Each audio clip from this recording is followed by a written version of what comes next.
Hai, ayo kita belajar tentang organ sistem pencernaan manusia. Nah, sebelumnya siapa nih yang udah tahu apa tuh sistem pencernaan? Nah, sebelumnya mari kita amati. Waktu kalian makan, apa yang terjadi pada makanan yang masuk ke tubuh kalian? Ya, makanan akan dicerna dan berubah dari yang awalnya berukuran besar menjadi berukuran kecil. Nah, siapakah yang melakukan itu? Ya, benar. Yang melakukan proses tersebut adalah organ sistem pencernaan. Seperti apa sih organ sistem pencernaan itu? Seperti mulut, kerongkongan, lambung, usus halus, usus besar, dan anus. Sistem pencernaan merupakan sistem di dalam tubuh manusia yang memproses makanan dan cairan. Nah, ini terjadi di saluran pencernaan, yaitu tempat makanan melewati struktur seperti mulut, kerongkongan, lambung, usus kecil, usus besar, dan anus. Dan kelenjar pencernaan yaitu tempat untuk menghasilkan enzim yang digunakan dalam proses pencernaan makanan. Organ ini bekerja sama untuk memecah makanan menjadi komponen-komponen yang lebih kecil. Organ yang pertama adalah mulut. Dari mulut itu adalah pintu masuk sistem pencernaan dan memainkan fungsi penting dalam memecah makanan besar menjadi berukuran lebih kecil atau kita sebut dengan pencernaan mekanis, dan memecah pati menjadi gula atau kita sebut dengan pencernaan kimiawi. Di dalam mulut terdapat 3 alat yang membantu kita untuk mencerna makanan. Yang pertama adalah lidah. Lidah berfungsi merasakan rasa makanan, kemudian untuk mencampur makanan yang sedang dikunyah, kemudian membantu proses penelanan. Permukaan lidah terdapat kuncup pengecap yang membuat kita dapat merasakan manisnya gula dan asinnya garam. Kuncup pengecap ini kita sebut dengan nama papila lidah. Yang kedua adalah gigi. Gigi berfungsi menghancurkan makanan dengan pengunyahan. Gigi terdiri dari 2 bagian, yaitu mahkota yang berada di atas gusi dan akar yang berada di dalam gusi. Nah, mahkota ini dilapisi dengan email, kemudian di bawah email ini terdapat dentin, dan di bawah rongga gigi ini berisi pembuluh darah dan saraf. Nah, gigi pada manusia ini berjumlah 32 gigi. Nah, yang ketiga adalah kelenjar saliva. Di dalam rongga mulut terdapat kelenjar saliva, yaitu kelenjar parotis yang letaknya di bawah telinga, kemudian kelenjar sublingualis ini berada di bawah lidah, dan kelenjar submandibularis berada di bawah rahang bawah. Nah, kelenjar saliva ini berfungsi untuk menghasilkan saliva. Saliva berfungsi untuk membasahi makanan sehingga mudah dicerna. Di dalam saliva terdapat enzim petialin yang berfungsi memecah amilum menjadi maltosa. Selain itu, terdapat imunoglobulin A yang berfungsi menurunkan bakteri yang masuk ke dalam mulut. Saluran pencernaan yang kedua adalah esofagus. Nah, setelah makanan yang dikunyah di dalam mulut tadi dan bercampur dengan saliva, makanan tersebut disebut dengan bolus. Nah, bolus ini kemudian ditelan dan berjalan menuju kerongkongan. Di kerongkongan ini, bolus didorong masuk ke lambung dengan gerakan peristaltik. Saluran pencernaan selanjutnya adalah lambung. Lambung adalah suatu kantong penyimpanan makanan yang berbentuk seperti huruf C.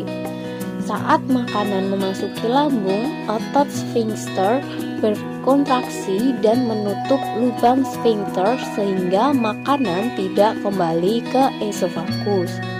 Lambung terdiri dari 3 bagian, yaitu kardiak, fundus, dan pilorus.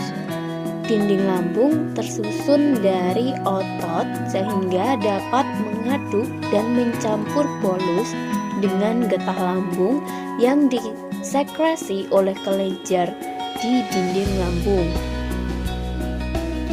Nah, getah lambung itu terdiri dari asam klorida atau HCl, enzim pepsin, dan renin.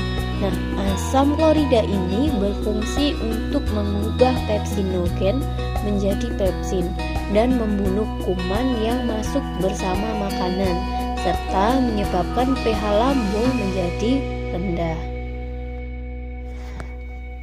Kemudian ada pepsin. Pepsin ini berfungsi untuk mencerna protein menjadi polipeptida pendek. Nah, kemudian renin berfungsi untuk mengendapkan protein susu atau kasein. Nah, tanpa renin ini, protein susu atau kasein tadi tidak dapat dicerna oleh tubuh. Nah, pencernaan di lambung juga dibantu dengan gerakan peristaltik yang berperan untuk mencampur makanan dengan getah lambung dan berubah menjadi kim. Saluran yang selanjutnya adalah usus halus. Fungsi utama usus halus antara lain memecah makanan, menyerap nutrisi, dan menggerakkan isi usus di sepanjang saluran pencernaan. Secara khusus, usus halus ini menyerap karbohidrat, protein, dan lemak. Di dalam usus halus terjadi sebagian besar pencernaan secara kimiawi karena dindingnya disekresi getah pencernaan yang dihasilkan dari pankreas dan hati. Pada usus halus, 30 cm pertama adalah usus 12 jari atau duodenum sebagai muara getah dari pankreas dan hati. Nah, lemak akan diemulsi oleh cairan empedu, kemudian dicerna oleh enzim lipase yang menghasilkan asam lemak dan gliserol. Selanjutnya adalah jejunum. Jejunum akan menghasilkan maltase, aminopeptidase, dipeptidase, dan enterokinase. Maltase akan memecah maltosa menjadi glukosa. Dipeptidase dan aminopeptidase akan memecah dipeptida asam amino. Kemudian enterokinase akan mengaktifkan tripsinogen menjadi tripsin. Selanjutnya adalah ilium.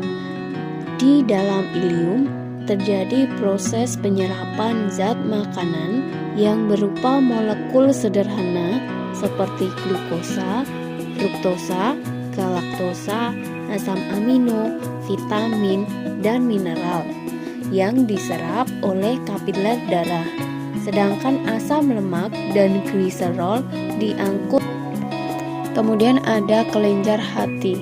Nah, kelenjar hati ini menghasilkan cairan empedu atau bilus untuk mengemulsi lemak, mengubah kelebihan gula menjadi glikogen dan menyimpannya sebagai cadangan energi, mengubah kelebihan asam amino menjadi urea, menyimpan zat besi dan vitamin, serta menawar racun dan zat lain yang berbahaya bagi tubuh.